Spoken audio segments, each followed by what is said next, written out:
My name is Ayushi Arora and welcome back to my YouTube channel, and today we are studying political science of class 12th of ISC board, and we are continuing with our unit of judiciary, and today we are studying the topic functions of US Supreme Court.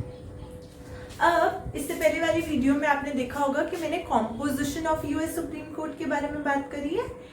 इधर हम बात करने वाले हैं functions of US supreme court कि US के अंदर जो सुप्रीम कोर्ट है वो क्या क्या काम करता है, बेसिकली उसके फंक्शंस क्या क्या है।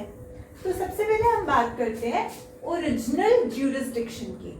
ज्यूरिसडिक्शन का हिंदी में मतलब होता है अधिकार क्षेत्र, इंग्लिश में इसका मतलब ये होता है कि द लीगल पावर और authority in the areas in which it can exercise power. Basically किन किन एरियाज में जो यूएस का सुप्रीम कोर्ट है वो अपनी पावर और अथॉरिटी को एक्सरसाइज कर सकता है। सो बेसिकली ओरिजिनल ज्यूरिसडिक्शन के अंडर हम ये पढ़ेंगे कि किन किन एरियाज में वो अपनी पावर को एक्सरसाइज करेगा।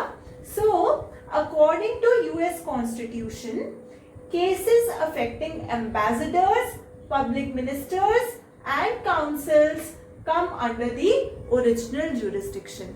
यानी कि अगर कोई भी केस जो कि अफेक्ट कर रहा है वहां के एम्बेसडर्स को, वहां के पब्लिक मिनिस्टर्स को और वहां के काउंसिल्स को, तो वो किस कैटेगरी के अंडर आएगा? ओरिजिनल ज्यूरिसडिक्शन की कैटेगरी के under. Now cases in which the centre on one hand and one or more states on the other hand. अगर कोई एक ऐसा केस हो जाए कि सेंटर एक जगह और एक से ज्यादा स्टेट्स या एक स्टेट दूसरी जगह, तो उससे रिलेटेड अगर कोई केस हो गया कि सेंटर और स्टेट आपस में लड़ने लग गई, तो उस टाइम पर वो वाला केस भी किसके अंडर आएगा? ओरिजिनल ज्यूरिसडिक्शन के अंडर।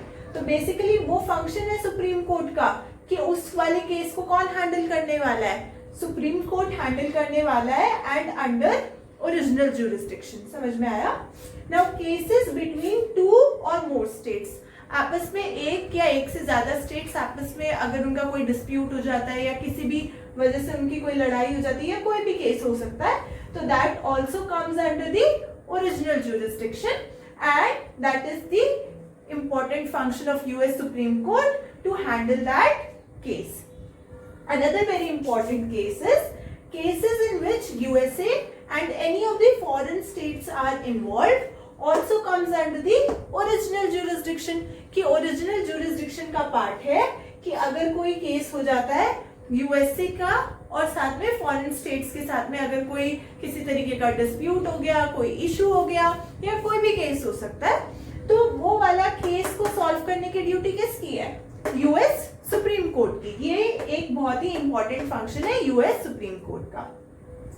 अब यूएस सुप्रीम कोर्ट की ओरिजिनल ज्यूरिसडिक्शन तो ये हो गई कि ओरिजिनल ज्यूरिसडिक्शन के अंदर हमारे केसेस आ गए कि कोई भी केसेस अगर एम्बेसडर को इफेक्ट कर रहा है, पब्लिक मिनिस्टर्स को इफेक्ट कर रहा है, काउंसिल्स को इफेक्ट कर रहा है, तो वो आएगा। फिर अगर जहां पर सेंटर या फिर उससे ज्यादा एक या एक से ज्यादा स्टेट्स इन्वॉल्व हो गई, वो भी ओरिजिनल ज्यूरिसडिक्शन के अंडर आएगा। अगर केसेस में two or more states are involve, then also it will come under the original jurisdiction. अगर cases in which USA and foreign states are involve, then also it will come under the original jurisdiction। लेकिन अगर हम appellate jurisdiction की बात करें, एक तो हो गई ओरिजिनल ज्यूरिसडिक्शन, एक हो गई हमारी appellate jurisdiction. Word appellate is signifying the word appeal. Appeal करते हैं ना हम किसी को, तो उस तरीके से अपील वर्ड कौन सिग्निफाई कर रहा है? The word appellate is signifying the word appeal. That means कि जो सुप्रीम कोर्ट है उधर बहुत सारी क्या की जाती है? अपील की जाती है कई तरीके की। सो हम देखते हैं इसके अंदर कौन कौन से केसेस फॉल करते हैं या क्या होता है। Cases which originate in lower federal courts can go to supreme courts for appeal. कि कोई भी केस अगर नीचे के लोअर फेडरल कोर्ट पे ओरिजिनेट होता है तो वो आगे सुप्रीम कोर्ट के पास जा सकता है फॉर अपील। फॉर इंस्टेंस अगर किसी को लोअर फेडरल कोर्ट का कोई डिसीजन अच्छा नहीं लगा या उनको लगा कि लोअर फेडरल कोर्ट ने सही डिसीजन नहीं लिया, then that case will go to Supreme Court. Now another thing is appeals against the decision of High Court. अगर हाई कोर्ट ने कोई डिसीजन लिया और लोगों को लग रहा है कि या फिर किसी को लग रहा है या उस पार्टी को जो जिसके केस में जिसके फेवर में केस नहीं सुनाया गया, उनको लग रहा है कि हाई कोर्ट ने हमारे लिए एकदम सही डिसीजन नहीं लिया, तो वो भी आगे किसको अपील कर सकते हैं? सुप्रीम कोर्ट को. Now another very important thing is an appeal can go to the Supreme Court if any federal law, treaty or state law has been declared unconstitutional.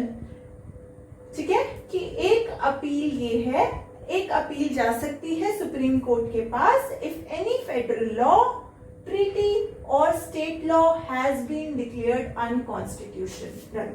अगर कोई फेडरल लॉ, कोई treaty, कोई state law, अगर कोई भी चीज क्या declare हो जाती है? Unconstitutional. That is it is not according to the constitution, और it is harming the constitution, और it is making any sort of disturbance in the constitution, then those cases will also go to the supreme court. Then cases of high economic significance may also be brought to the Supreme Court. यानी कि वो वाले cases जिनकी high economic significance है, यानी कि जिनकी high economic importance है, यानी कि जो इकोनॉमिक केसेस हो गए, बहुत बड़े बड़े केसेस, बहुत बड़ी इकोनॉमी को लेकर कोई बात हो गया, हाई इकोनॉमिक सिग्निफिकेंस, जो यानी कि वो वाले केसेस जिनकी बहुत ज्यादा हाई इकोनॉमिक इम्पोर्टेंस हो, वो वाले cases can be brought to the supreme court. वो वाले केसेस भी सुप्रीम कोर्ट के पास जा सकते हैं. So all these cases comes under the appellate jurisdiction, and it is a very important function of the Supreme Court to handle all these cases which comes under the appellate jurisdiction. So ये US Supreme Court के बहुत ही ज्यादा important चीजें हैं जो इनको करनी चाहिए. Another very important function of the US Supreme Court is protection of fundamental rights. अब हम कोई भी सिटीजन होता है तो उसके लिए सबसे ज्यादा इंपॉर्टेंट क्या होता है कि उसके फंडामेंटल राइट्स को क्या दी जाए? प्रोटेक्शन, उसको प्रोटेक्ट किया जाए. तो यूएस सुप्रीम कोर्ट का भी ये एक बहुत इंपॉर्टेंट फंक्शन है कि प्रोटेक्शन दी जाए फंडामेंटल राइट्स को. The supreme court protects the fundamental rights of the people. जो सुप्रीम कोर्ट है वो लोगों के फंडामेंटल राइट्स को क्या करके रखता है? प्रोटेक्ट करके रखता है. Rights of people are given in the constitution. जितने भी राइट्स हैं लोगों के वो सारे के सारे किसमें दिए हुए? कॉन्स्टिट्यूशन में. इफ एनी लॉ और an executive order is against the constitution, it may be declared unconstitutional.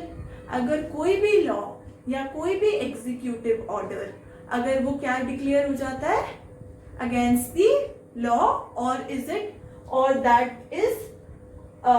That will be declared as unconstitutional. अगर कोई भी लॉ या कोई भी एग्जीक्यूटिव ऑर्डर अगर वो कॉन्स्टिट्यूशन के अगेंस्ट है तो फिर सुप्रीम कोर्ट उसको क्या डिक्लेयर कर देगा? अनकॉन्स्टिट्यूशनल. और इस तरीके से वो लोगों के फंडामेंटल राइट्स को क्या करके रखेगा? प्रोटेक्ट करके रखेगा.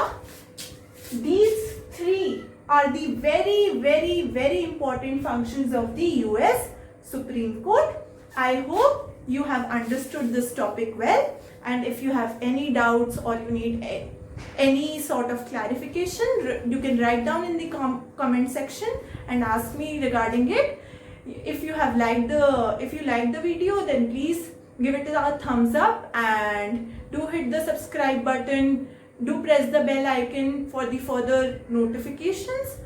Thank you. Have a nice day.